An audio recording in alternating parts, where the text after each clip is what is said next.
How to spoon someone. Spoons fit together perfectly. This cuddling position maximizes intimacy and comfort, allowing you and your partner to snuggle into each other like spoons in the drawer. If you want to feel close to your partner, there's no more perfect way than spooning. Part 1: Mastering the spooning techniques. 1. Establish your spoon size. In most spooning positions, you will need to designate a little and a big spoon. The little spoon, this is typically the smaller partner. This position is often considered emasculating, and usually will fall to the feminine partner. The big spoon, this will often be the dominant partner. This is typically the taller or more masculine partner. A quick test to figure out which spoon is the big spoon: whoever hugs the other partner while cuddling should be the big spoon. These roles aren't always black and white, quite often big spoons will enjoy occasionally being the little spoon. 2. Do the classic spoon. In this position, the big spoon lies on his or her side, and the little spoon puts his or her back to the stomach of the big spoon while also lying on his or her side. While there are variations of what the bottom arm of the big spoon does in this position, it's well accepted within the spooning community that the big spoon's top arm should be wrapped around the waist of the little spoon. See Avoiding Awkwardness below for information on what the big spoon can do with his or her bottom arm. 3. Do the OL ball and spoon. In this technique, the big spoon lies on his or her side, and the little spoon puts his or her back to the stomach of the big spoon while also lying on his or her side. The little spoon should then curl into a fetal position. The big spoon should then use his or her bottom arm to stretch behind him or her, creating a cross, with the top arm lying across the little spoon. 4. Do the big spoon and baby spoon. In this position, the big spoon lies on his or her side, and the little spoon should then curl into a fetal position facing the stomach of the big spoon. The big spoon should then hug the little or baby spoon with both arms. 5. Do the spoons in a drawer. For this move, the big spoon should lie on his or her back. The little spoon should then lie on top of the big spoon's stomach, face down. For more intimacy, try hugging each other. 6. Do the spork. To take the same idea behind the classic spoon, try interlocking both spoons' legs so that bottom leg of the big spoon rests on the mattress, then the little spoon's bottom leg, then the big spoon's top leg, then the little spoon's top leg.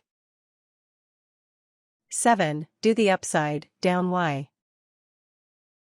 To do this maneuver properly, both the little and the big spoon should press their backs to each other's. This will allow for more personal space and fresh air, while still providing the warmth of your partner. 8. Mix it up.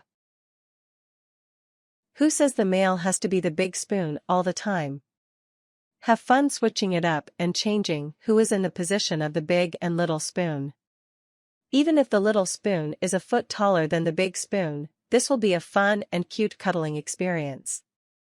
If you and your partner are really comfortable with one another, then traditional gender and spoon roles won't matter. Part 2: Avoiding Awkwardness. 1. Create the right arm placement. This is a crucial part to creating a lasting spooning position. This responsibility usually falls on the big spoon because it is likely his or her arm that will suffer the consequences.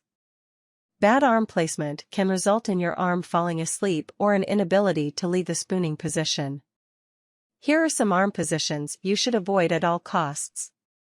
The T-Rex arm happens when two people are spooning on their sides and the big spoon's bottom arm is caught behind the back of the little spoon, creating a T-Rex arm, bent at the elbow, that has no room to expand. Army arm happens when two people are spooning on their sides and the big spoon's bottom arm is forced to be straight at their side.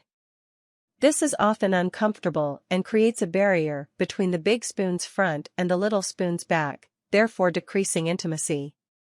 Superhero arm happens when two people are spooning on their sides and the big spoon's bottom arm is forced to extend straight up as if he or she were about to fly. While this allows the big spoon to put his or her arm under the neck of the little spoon, increasing intimacy, this can quickly lead to a dead arm and leaves little room for the big spoon to escape.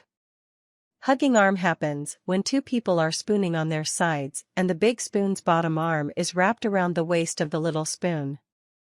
This can lead to the worst possible scenario: big spoon's arm falls asleep and little spoon's too comfortable to wake up and free the big spoon's arm. Amputation is then the only way to break free without waking your partner. If you do try to escape, try explaining why you woke your partner without sounding selfish. Hint: it's not going to happen. 2. Leave the cuddling position if necessary. If you can't stand the heat, get out of the kitchen without offending your partner. Leaving the cuddling position breaks or ends the intimacy of the moment. Pulling out of the position, therefore, must be done in a diplomatic way. We all need some personal space sometimes, and it's perfectly natural to feel this way. Here are some ways to stop cuddling as gracefully as possible. Fake it so you don't hurt your partner's feelings. Use a fake yawn or a casual sleep grunt to establish that you are doing this in your sleep. This will establish that you are doing this while sleeping and not because they are a bad spoon. This will spare their feelings and prevent any confrontation. Once you create your escape noise, be sure to continue using it before and after you escape and then periodically. It's called establishing your baseline, and this is going to make this a whole lot more convincing. Do a limb block. The goal is to be able to roll out of the position. This means you will need a clear escape route that involves as little effort as possible. You are doing this in your sleep. First, remove any arms or legs by either. Slowly move the limb yourself without waking them. To move a limb without your partner noticing, it's going to be a single, slow, and methodical motion. This is going to need to be done with your eyes closed. If the other person catches you, play asleep.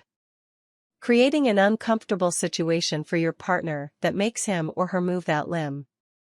If you are experiencing issues with being able to move an arm or limb, or heaven forbid are the bottom spoon in a position, it's going to be best that you make your partner as uncomfortable as possible. Then when he or she moves, you are guilt-free. Swiftly roll out. Roll over to an open space in the bed by tucking all of your limbs as close to your body as possible and then rolling in one motion to the free space. This is a commitment. Once you start to roll, you cannot abort the mission. This is a red flag that you are awake. This will make it extremely obvious that steps 1 and 2 were purposeful and that you were trying to break the intimacy that the spooning set out to establish. Tips. Make sure you smell good. You don't want your partner to think you smell bad. Try not to breathe heavily. Nothing is more unattractive when spooning than having someone panting in your ear. Try to rub circles or massage the part of your partner that you are touching. If you are trying to be intimate and tender with the person you are spooning, try kissing the top of his/her neck. If you're a girl, make sure to tie your hair up when being the little spoon. The big spoon doesn't want hair in their face or mouth. The big spoon can put their arm in the space under the little spoon's neck. Use a pillow to make it more comfy.